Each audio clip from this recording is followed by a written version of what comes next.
que seas tú el que esté ministrando nuestras vidas. Señor, estamos creyendo que tú estás en este lugar para hablarnos, para mostrarnos lo que tú tienes para cada uno de nosotros. Yo pueda ser un instrumento útil en tus manos, Señor, en el nombre de Jesús. Y todos decimos amén. Y le pusimos como tema el mensaje de hoy, buscando ayuda. Y aquí tenemos al salmista David. Este es un salmo de David. Y este versículo 1 y versículo 2, hermano, es importante considerarlo. Y creo que todos, de una o de otra manera, hemos pasado por él. Dios mío, ¿por qué me has desamparado? Ese por qué, hermano, casi siempre que hay necesidad, nosotros lo decimos. ¿Y por qué? Y luego dice el versículo, en el mismo versículo dice, ¿por qué estás tan lejos de mi salvación y de las palabras de mi clamor? ¿Por qué? Una vez más aparece el por qué. Dios mío, clamo de día y no respondes, y de noche y no hay para mí reposo.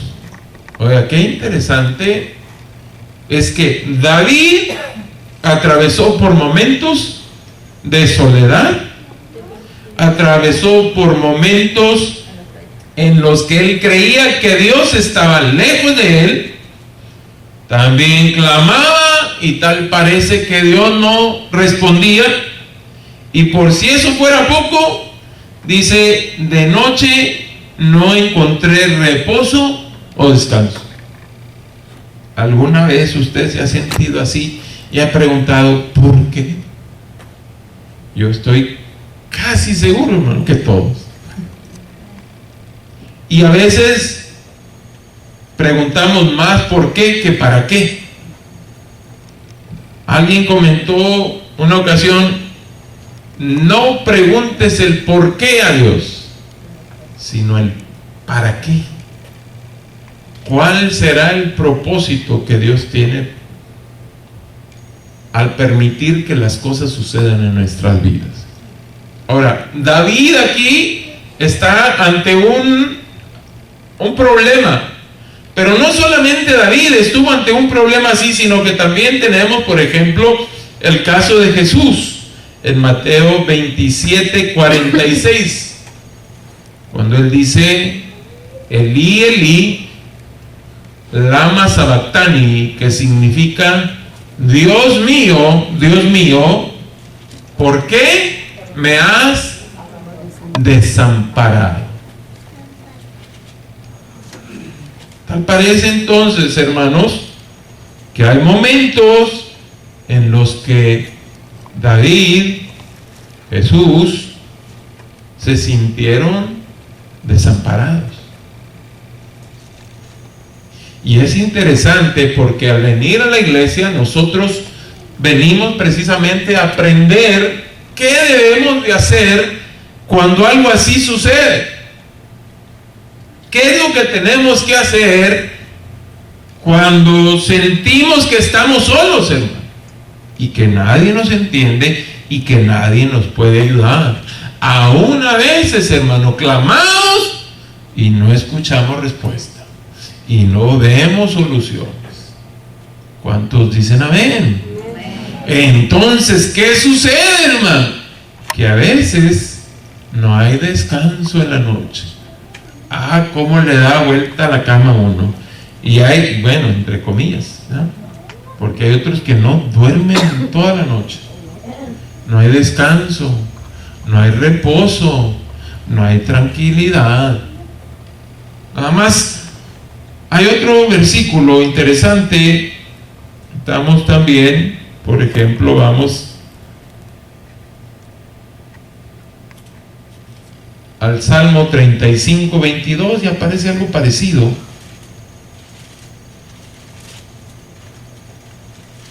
(35:22) dice, tú los has visto, Jehová, no calles, Señor, no te alejes de mí. Y yo me hice la pregunta, ¿será que Dios se aleja? ¿Será que Dios nos desampara? ¿Será que Dios no escucha nuestra oración? ¿Será que a Dios le gusta que nosotros estemos sufriendo? Que no haya descanso ni reposo en nuestra vida. ¿Será ese el Dios en el que nosotros creemos? ¿Será realmente así Dios, el Dios de la Biblia? Y hemos enseñado, hermanos, que Dios no es así. Que siempre que Dios no responde es porque hay pecado de por medio. No es que Dios se separe del hombre, es que el hombre se separa de Dios. Y eso es muy diferente. Pero en nuestros sentimientos y en nuestras emociones y en nuestra manera de pensar, nosotros creemos que es Dios, cuando realmente no es Dios. Somos nosotros los que nos alejamos de Dios cuando hay necesidad, cuando hay problemas. Hay dos cosas que hacen que una persona se aleje de Dios: cuando le está yendo súper bien y cuando le está yendo súper mal. Si no puede decir amén, diga amén. Porque hay gente, hermano, que al ver que las cosas no funcionan después de haber orado, entre comillas, porque hay gente que no busca a Dios de ninguna manera, y no pasa nada, dicen, no, pues Dios no existe. Mientras que el otro es bendecido por Dios tremendamente, de tal manera que no le falta nada. Llega el momento en el que, al tener las cosas, ya no se acuerda de Dios. Pero esos no vinieron hoy. Diga, gloria a Dios. Y dice entonces, seguimos pues. Vamos al capítulo 22 y el versículo 3. Hoy va a ser cortito, va a ser más oración que predicación, ¿no? Dice el versículo 3. Pero tú eres santo. Qué interesante. Tú que habitas entre las alabanzas de Israel. Llega un momento en el que él reflexiona y medita, después de que se pregunta el porqué de las cosas. Llega un momento en el que reflexiona y dice, para él, hay un Dios que es santo y que habita cuando el pueblo de Dios le adora. Dios habita ahí y se manifiesta ahí. Entonces, pudiera haber ocasiones, hermano, en las que una persona clama y no sucede nada. Pues déjeme le digo que a lo mejor es necesario, hermano, también alabarle, no solamente clamarle, sino alabarle. Y sabe que a veces no hay alabanza a nuestro Dios más que cuando uno viene a la iglesia. ¿Cómo podríamos esperar que Dios se manifestara y nos ayudara en alguna necesidad que tenemos si realmente no le alabamos, hermanos? Amén. Porque una cosa es clamar y otra cosa es alabarle, glorificarle, adorarle por lo que Él es, no por lo que Él va a hacer, sino por lo que Él es. Importante, hermano, que usted considere esto y lo pongamos en práctica, porque realmente mucha gente está abandonando la alabanza y la adoración. Cantan de todo el mundo, pero a la hora de alabar a Dios, hermano, no hay tal cosa. ¿Cuántos dicen amén? Pero proseguimos y dice, en ti esperaron nuestros padres esperaron y tú los libraste. A ver si nos vamos entendiendo. Una cosa es alabar a Dios, otra cosa es clamar a Dios, pero una muy diferente es esperar en Dios. Porque usted y yo podemos orar ahorita, hermano, pidiendo la bendición y el milagro de Dios. Pero ¿qué pasa si Dios no nos contesta inmediatamente como nosotros queremos que nos conteste? Que no se pase de un día. Tremendo lío si pasa un día después de que nosotros oramos y no sucedió nada. Peor aún si pasan varios días y no pasó nada. Imagínese un mes o un año. Qué interesante, se la estoy poniendo por ahí.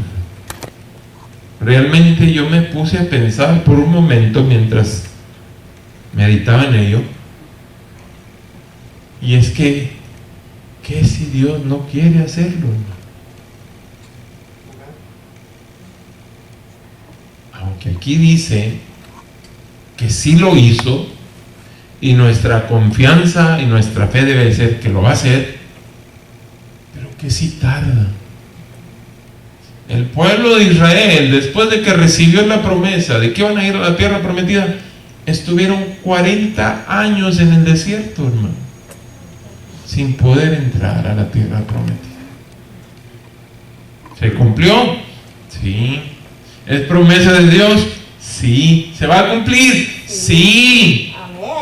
Pero ¿sabe que a veces tenemos que esperar? Ya cómo sufre uno con la paciencia. ¿Cuántos son pacientes aquí? Amén. Levantan hasta con las patas, no, perdón, hasta con los pies. No, hombre, sin paciencia, no, hombre, yo, qué barbaridad.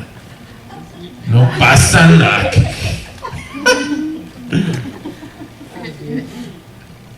La paciencia es uno de los frutos del Espíritu Santo. Y debemos de manifestarla, hermano, en todo tiempo. ¿Por qué? Porque hemos aprendido a confiar en Dios.